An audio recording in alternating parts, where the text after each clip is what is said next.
चलो तो हम बात कर रहे थे प्रोटोकॉल्स की। आज प्रोटोकॉल स्टार्ट कर रहा हूँ, ठीक है। प्रोटोकॉल्स के बारे में पढ़ेंगे, ठीक है। सो बाकी टॉपिक्स हमारे हो चुके हैं कंप्लीट, तो मैं प्रोटोकॉल्स ओपन कर लेता हूँ।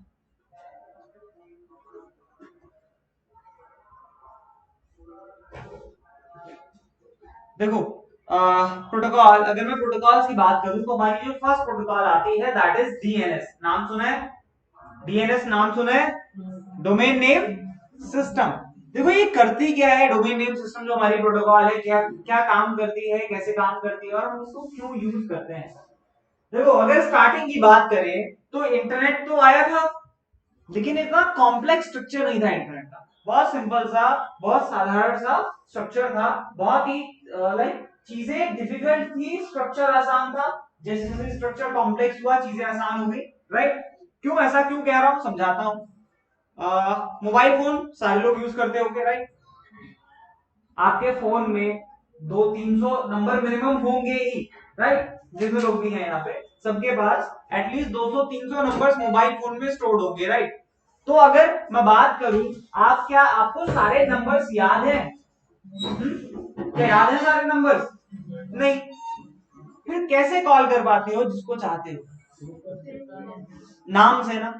आप नाम सर्च करते हो, सपोज चंदन को कॉल करनी है, उदय को, तो चंदन क्या करेगा? उदय का नाम सर्च करेगा, कॉल करेगा। नंबर नहीं याद है, नाम याद रख सकते हैं, ठीक है। क्यों? बिकॉज नंबर्स को याद रखना डिफिकल्ट है एज कंपेयर टू नाम को याद रखना, एक नेम को, एक वर्ड को याद रखना, राइट। राइट। तो इसीलिए डीएनएस सिस्टम आया। तो आप क्या करते हो, लाइक फोन में जो नंबर को नाम के साथ स्टोर करते हो, नाम पर क्लिक करके कॉल करते हो और उस नंबर पे कॉल होती है। डीएनएस का कुछ काम ऐसा ही है, ठीक है। सिमिलर काम है। कैसे? पहले क्या होता था, आपको आईपीज याद रखनी पड़ती थी कि फेसबुक की आईपी क्या है। फेसबुक तो चलो बाद में आया है, लेकिन अगर सपोज उस टाइम पे फेसबुक होता और आपको फेसबुक ओपन करना होता, तो आपको फेसबुक की आईपी याद रखनी पड़ती है। ये आईपी डालोगे तभी फेसबुक खुलेगा, उसके अलावा मिलेगा ही नहीं। अब ये एफबी लिखते हो फेसबुक आ जाता है, तो ये कॉम्प्लेक्सिटी की वजह से ही तो है। पहले ऐसा नहीं था, पहले आपने एक नंबर भी आगे पीछे कर दिया, आपकी वेबसाइट नहीं खुलेगी या कुछ और खुल जाएगा, ठीक है। तो ये एक डिफिकल्टी थी ना। आप कितने कितनी वेबसाइट्स की आईपी याद कर सकते हो? 10, 12, 20, मैक्सिमम 50।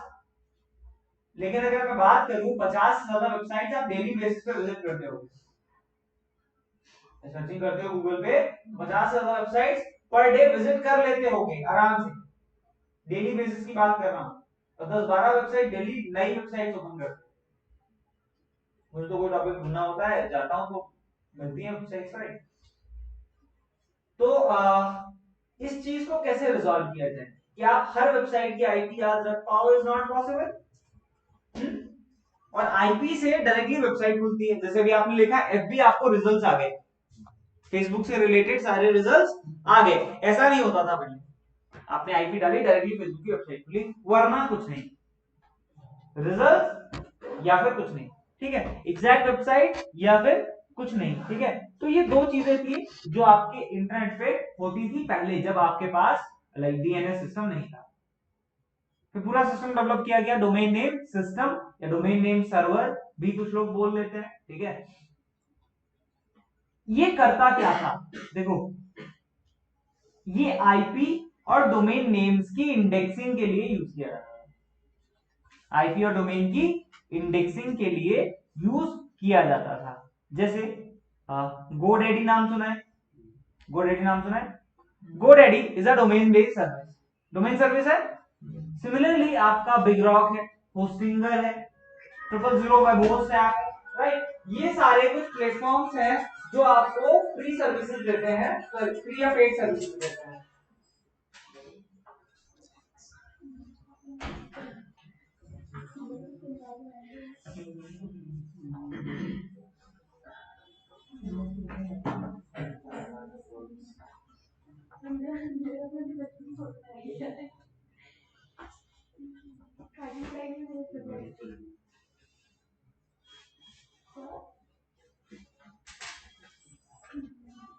तो क्या होता था कि जब आप बात करते थे डीएनएस की, तो डीएनएस सिस्टम पूरा डेवलप किया गया है, ठीक है।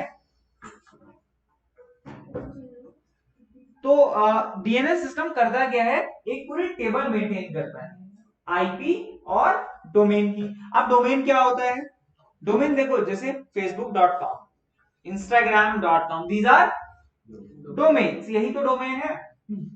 अब आप एक वेबसाइट के लिए डोमेन जब परचेज करते हो तो डोमेन का काम क्या होता है, देखो सिंपली डोमेन आपकी होस्टिंग की आईपी के साथ बाइंड हो जाता है, ठीक है। मींस जैसे आपने नंबर टाइप किया, सेव पे गए और नाम दिया, ठीक है। तो जो आपकी होस्टिंग है उसके पास आईपी है, तभी वो होस्टिंग है ना। अब उस होस्टिंग को आप एक नाम दे रहे हो, that is your domain, that is your domain. वो नाम जो है आपकी होस्टिंग पे अटैच हो जाता है, बाइंड हो जाता है, और उसके बाद आप वो नाम जब सर्च करते हो तब आपको वेबसाइट मिलती है। कौन सी, जिस वेबसाइट का डोमेन सर्च कर रहे हो। तो ये पूरा डोमेन नेम सिस्टम है, ठीक है। डोमेन नेम सिस्टम का काम समझ आया कि आपको आईपी नहीं सर्च करनी, आपको सिर्फ क्या सर्च करना है, नाम, और उस नाम से रिलेटेड रिसर्च, जो भी आपकी सर्च होंगे उनके रिजल्ट्स आपको वहां पर मिल जाते हैं देखने को। आप इवन फुल स्टॉप सर्च करते हो, आपको कुछ ना कुछ रिजल्ट्स मिलते हैं, तो that is because of DNS system, ठीक है।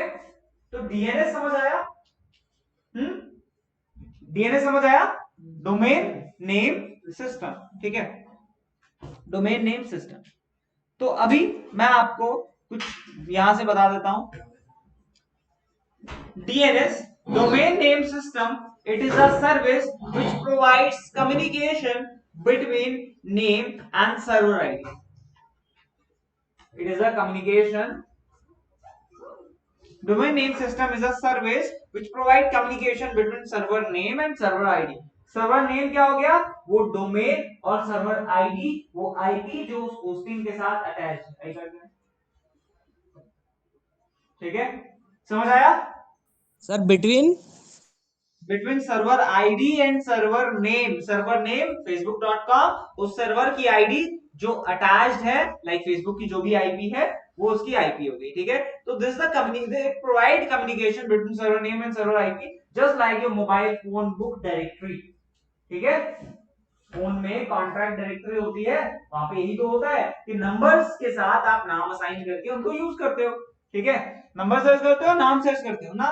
सिमिलरली आप इंटरनेट पे भी नाम सर्च करते हो और उस नेम्स से रिलेटेड सर्च हिस्ट्री आपको मिल जाती है, right. These are the things that we are doing in DNS, समझ आया। एक्चुअली हम नहीं करते, ऑटोमेटिक सिस्टम है, अपने आप होता है ये सारी चीजें। और आपको पता होना चाहिए कि डीएनएस की फुल फॉर्म क्या है, और सिर्फ इतना ही नहीं कि ये काम कैसे करता है। तो अभी समझ आया डीएनएस का काम एग्जैक्टली क्या है, प्रोटोकॉल बहुत अच्छे से समझना, ठीक है। इसके बाद में बात करता हूं डीएचसीपी, ये थोड़ा लेंथी टॉपिक है। डीएचसीपी की full form dynamic host configuration protocol. Router use करते हो, बड़े आराम से ऑन किया, पासवर्ड डाला, कनेक्ट हो गए, इंटरनेट यूज कर रहे हैं। तो ये मतलब कनेक्ट होते कैसे हो, कनेक्ट होते तो राउटर से एक आईपी मिलती है। अब देखो राउटर का कम्युनिकेशन काम कैसे करता है वो समझाऊंगा अभी, ठीक है, दिखा दूंगा अभी कैसे काम करता है ग्राफिकली, ठीक है। बट उसको समझने से पहले ये समझो कि राउटर का काम क्या होता है, क्योंकि ये डीएचसीपी जो प्रोटोकॉल है राउटर में काम करती है आपको आईपी असाइन करने के लिए। देखो अगर आप सारे लोग कनेक्टेड हो एक राउटर पे, ठीक है, अगर आप सारे लोग एक राउटर पे कनेक्टेड हो, ठीक है, और आप सर्च करोगे व्हाट इज माय आईपी, तो आपको आपकी पब्लिक आईपी मिलेगी। तो जितने लोग उस राउटर पे कनेक्टेड हो सबकी आईपी सेम होगी, ठीक है, सबकी आईपी सेम होगी। कैसे, आईपी शुड बी यूनिक। तो देखो राउटर के केस में ना चीजें थोड़ी अलग तरह से काम करती हैं। राउटर के पास एक लोकल आईपी पूल होता है। क्या होता है, local IP pool. IP pool का मतलब है इसका एक अपना खुद का पूरा डेटाबेस है जहां पे एक सीरीज ऑफ आईपी अवेलेबल है, ठीक है, एक सीरीज ऑफ आईपी अवेलेबल है। ये क्या करता है, ये अपने पास से एक आईपी आपको दे देता है, अपने पास एक आईपी आपको देता है। तो जो आप लोगों को राउटर से आईपी मिलती है वो सबकी अलग होती है, और जो राउटर की आईपी होती है वो सबके लिए सेम होती है। जो राउटर से आईपी आपको मिलती है वो होती है लोकल आईपी, जो राउटर के पास आईपी होती है वो होती है पब्लिक आईपी। तो अगर आप facebook.com सर्च कर रहे हो तो आपकी आईपी से, जो लोकल आईपी राउटर ने दी है, उससे रिक्वेस्ट जाएगी राउटर तक, और राउटर पब्लिक आईपी से बाहर भेजेगा फेसबुक तक, ठीक है। तो जो आपकी पब्लिक आईपी है वो तो सेम होगी। अब देखो जब मैं स्टडीज कर रहा था, when I was in Bangalore, जो हम नेटवर्किंग पढ़ रहे थे, तो नेटवर्किंग के साथ साथ क्या हुआ था एक्चुअली, वहां पर इंस्टीट्यूट के लिए कुछ एड्स रन करने थे, ठीक है, गूगल एड्स। तो गूगल पे क्या है कि अगर आप आईडी क्रिएट करते हो, ठीक है, आईडी क्रिएट करते हो तो हर यूजर को 2000 प्लस 2000 का एक ऑफर मिलता है, स्टिल चल रहा है, अभी भी चलता है। मतलब अगर आपको गूगल पे एड्स रन करना है, आप 2000 रुपए ऐड करोगे तो 2000 रुपए गूगल आपको देगा, मतलब आपने 2000 रुपए ऐड किए और आप 4000 का ऐड रन कर पाओ, समझे। तो क्या हुआ, ये मैंने तो मेरे नेटवर्क से कूपन जनरेट किया, मुझे मिल गया। सिमिलरली दो स्टूडेंट और थे मेरे बैचमेट्स, उन्होंने क्या किया, वो ट्राई कर रहे थे सेम सेम चीज, बट वो लोग राउटर पे कनेक्टेड, ठीक है, दोनों को कूपन मिला और दोनों का कूपन सेम था। कहने का मतलब ये है कि उन दोनों में से कोई एक ही वो कूपन यूज कर सकता था। क्यों? क्योंकि राउटर की पब्लिक आईपी सेम थी। जीमेल के पास क्या रिक्वेस्ट गई, इस पहले वाले की भी रिक्वेस्ट सेम आईपी से गई, दूसरे वाले की रिक्वेस्ट भी सेम आईपी से गई, तो गूगल ने समझा कि ये सिंगल यूजर है और एक ही कूपन असाइन कर दिया। समझे? समझाया? अब देखो थोड़ा अच्छे से समझाता हूं। वायर तो है सर गूगल भी तो डिफरेंट आईपी सेंड करेगा अगर डिफरेंट टाइम में हम सेंड अरे करेंगे तो। आपको थोड़ी आईपी देगा गूगल। सर मतलब कोड कह रहे हो ना आप, तो एक ही टाइम में थोड़ी करा होगा उन्होंने, थोड़ा टाइम का तो डिफरेंस होगा। आईपी तो सेम ही रहेगी, आईपी थोड़ी चेंज हो जाएगी। सर कोड बोल रहा हूँ, कूपन कोड। नहीं, कूपन कोड सेम आया था क्योंकि आप एक एक बार जनरेट करोगे उसके बाद दोबारा जनरेट करोगे, आपकी आईपी से जा रहा है ना, तो कोड तो सेम रहेगा, ठीक है। चलो समझ लो, राउटर का स्ट्रक्चर समझ लो, ठीक है। जैसे सपोज आपके पास राउटर है एक, ठीक है, और डिफरेंट डिफरेंट यूजर्स हैं।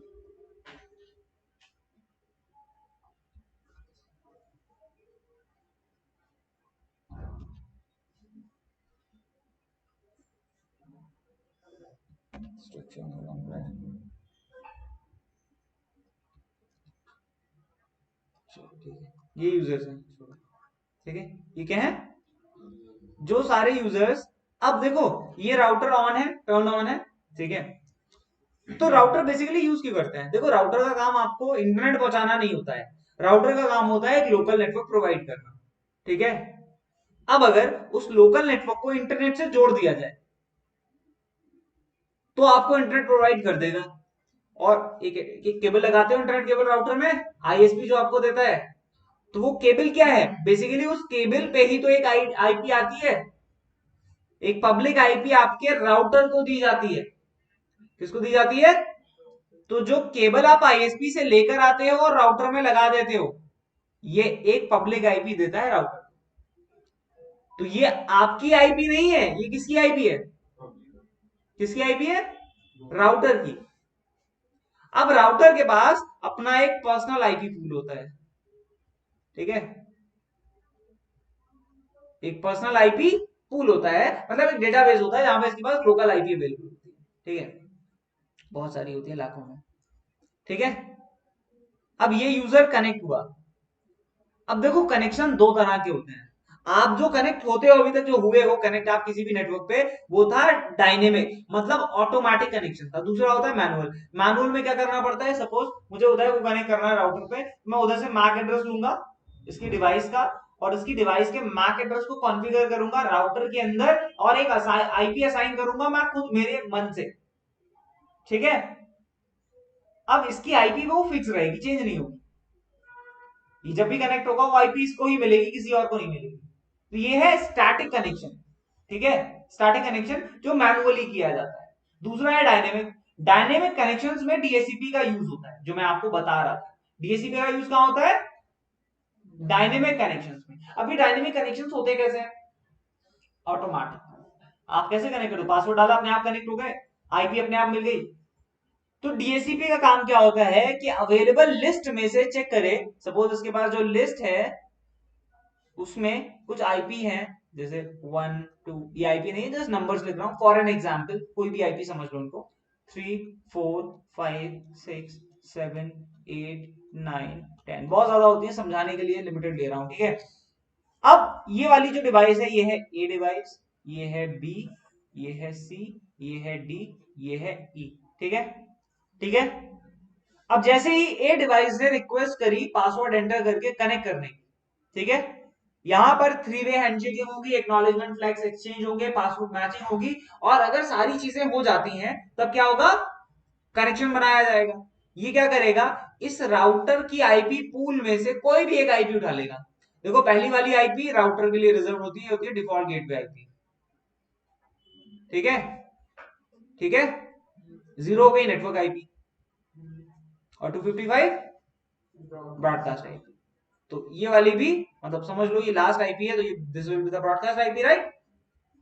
अब ये आईपी बची, इसमें से कोई भी एक आईपी रैंडमली उठा ली जाएगी और राउटर के थ्रू इसको असाइन कर देगी, ठीक।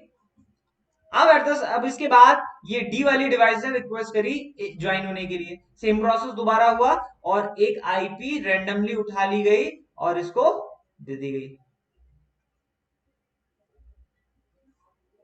सिमिलरली जैसे जैसे डिवाइसेस रिक्वेस्ट करते गए, इनको एक रैंडम आईपी असाइन होती चली गई रिमेनिंग आईपी में से, ठीक है। ठीक है, और ये ऑक्यूपाई होगी, ठीक है। समझ आया? ये काम था आईपी असाइनिंग का। इतना ही काम नहीं होता है, आईपी असाइन कर दी, ठीक। सपोज जो बी डिवाइस है, अगर ये कनेक्टेड नहीं है तो आईपी वापस भी तो लेनी है, ले लिया नहीं ले लिया वापस।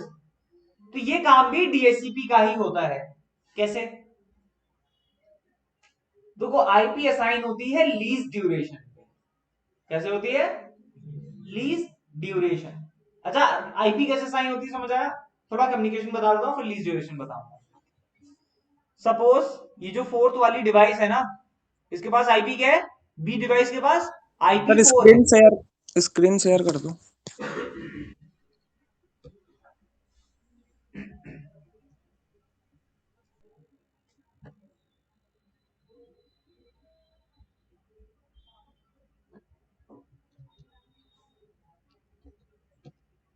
जो फोर्थ वाली डिवाइस है, बी वाली डिवाइसेस के पास आईपी क्या है? आईपी क्या है इसके पास? 4, ठीक है। अब इसने रिक्वेस्ट किया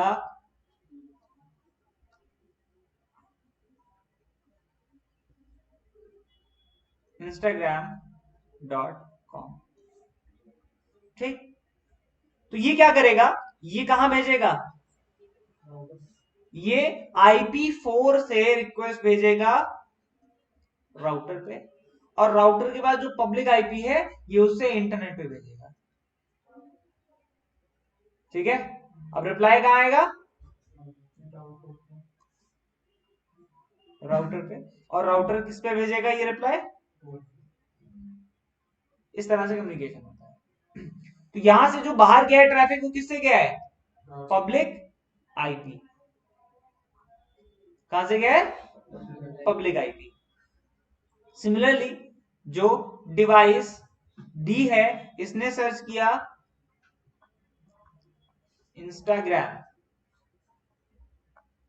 तो IP3 से कहां गया ट्रैफिक, और बाहर कैसे जाएगा? राउटर की आईपी से। तो ट्रैफिक किससे बाहर जा रहा है? राउटर की आईपी से। तो that is the reason coupon code same मिले थे, जो मैं बता रहा था। समझ आया? अब देखो, अब बताता हूं लीज ड्यूरेशन क्या होता है।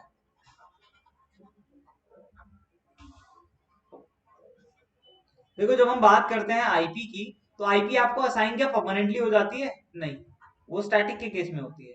तो डायनेमिक के केस में क्या होता है, डायनेमिक के केस में आपको जो आईपी मिलती है वो मिलती है लीज ड्यूरेशन। किस पे मिलती है, लीज ड्यूरेशन पे।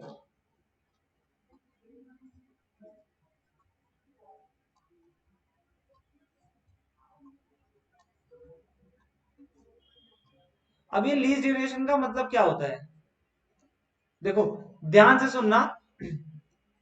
सपोज आप राउटर पे कनेक्ट हुए, ठीक है, आप राउटर पे कनेक्ट हुए, मतलब कनेक्ट हो रहे हो,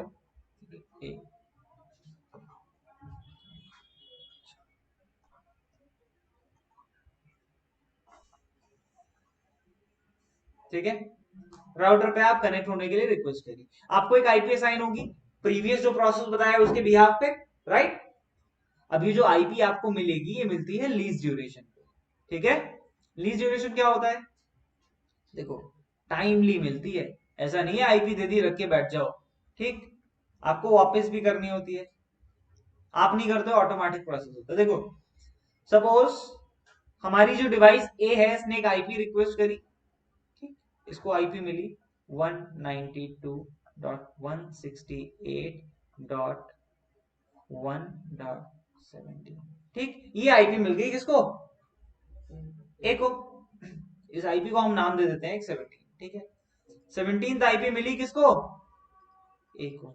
एक टाइम होगा कितनी देर के लिए दिए, फॉर एग्जाम्पल हमने इसको दी थी 1 आवर के लिए, ठीक है, कितनी देर के लिए दी थी, 1 घंटे के लिए हमने इसको आईपी दी थी। अब क्या 1 घंटे के बाद वापस आईपी ले ली जाएगी, कभी ऐसा हुआ है कि आप मूवी डाउनलोड कर रहे थे और दिया हो नो इंटरनेट बीच में क्योंकि आईपी चली गई थी, नहीं ऐसा नहीं होता है, वो इंटरनेट बंद हो गया होगा अलग चीज है, आईपी वापस ले जाने की वजह से नहीं होता है। शांत हो जाओ। सो सेशन रिकॉर्ड हो रहा है। सो आपको 1 आवर के लिए आईपी असाइन हुई, ठीक है। अब लीज ड्यूरेशन काम करता है 50% एग्जॉर्प्शन ऑफ टाइम पे, ठीक है। तो आपको 60 मिनट के लिए आईपी मिली थी, तो अब वापस से जो डीएसीपी काम करेगा ना लीज ड्यूरेशन, ये 30 मिनट के बाद काम करेगा, मतलब 30 मिनट तक वो आईपी आपके पास रहेगी, नो मैटर आप कनेक्टेड हो या नहीं हो, ठीक है। 30 मिनट के बाद एक चेक परफॉर्म होगा, क्या जिसको आईपी असाइन की थी वो इसको यूज कर रहा है या नहीं, तो नहीं कर रहा है तो आईपी वापस ले। व्हाट इन केस वो यूज कर रहा है, हमने 30 मिनट पे चेकअप किया, ठीक, और हमें पता चला कि IP is in use, double the time. कितनी देर के लिए मिली थी, 1 घंटे के लिए, अब टोटल टाइम कर दिया गया 2 आवर, कितना हो गया, यूज कितना कर चुके हो, 30 मिनट, मतलब अभी चेक कितनी देर के बाद होगा, 30 मिनट के बाद, क्योंकि 2 आवर का 50%, 1 आवर, 1 आवर में से 30 मिनट तो यूज कर चुके हो, कितना बचा, 30 मिनट। अब 30 मिनट के बाद मतलब जो टोटल टाइम 1 आवर हो जाएगा, एक बार फिर से चेक किया जाएगा कि क्या आईपी इज इन यूज है या नहीं, मतलब टोटल टाइम जो 1 आवर हो जाएगा, तो पता चला स्टिल इज इन यूज। अब क्या किया जाएगा, फिर से डबल, तो टोटल टाइम अभी क्या था, 2 hour, total time 1 hour, used time,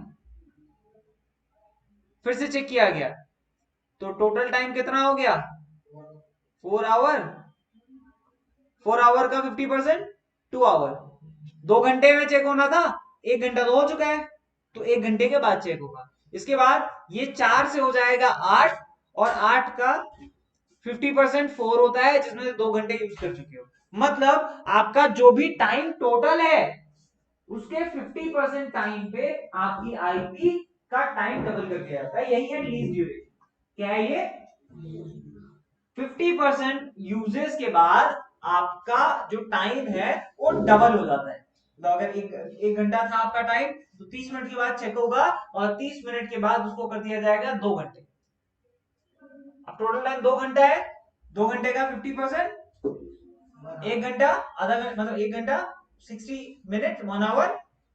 अब 1 आवर पे चेक होना है, ठीक है, तो 30 मिनट तो ऑलरेडी यूज कर चुके हो, 30 मिनट बचे। ऐसे ही ये पूरा सेशन चलता रहता है आपका रिव्यू का, और आपके पास आईपी रहती है जब तक आप इंटरनेट यूज करते हो। समझ आया? इंटरनेट से अगर आप लीव हो जाते हो, दोबारा कनेक्ट करते हो, चेक करना राउटर पे आपको मोस्ट प्रोबेबली सेम आईपी मिलती है। हाँ, वहीं से आईपी असाइन कर रहा होता है डीएचसीपी। डीएचसीपी सर्वर आपको आईपी असाइन करता है। तो अगर कभी ऐसा हो कि राउटर लिख के दे रहा है कांट असाइन एन आईपी, मतलब डीएचसीपी में कुछ दिक्कत है। राउटर ऑफ करके ऑन करते हो, मतलब आप अपना डीएचसीपी सर्वर रीस्टार्ट कर रहे हो। राउटर रीस्टार्टिंग के लिए नहीं होता है, वो राउटर का डीएचसीपी सर्वर रीस्टार्ट करने के लिए होता है, क्योंकि आपका सर्वर ठीक से काम नहीं कर रहा। जो लोग कनेक्टेड है वो तो ऑलरेडी इंटरनेट यूज कर पा रहे हैं ना, नए यूजर्स कनेक्ट नहीं हो पा रहे हैं बिकॉज़ ऑफ डीएचसीपी सर्वर। तो आपको समझ आया राउटर रीस्टार्ट करके इंटरनेट कैसे चल जाता है? ठीक, तो ये काम था डीएचसीपी सर्वर का। तो मैंने अभी आपको डीएनएस और डीएचसीपी बता दिया, राइट।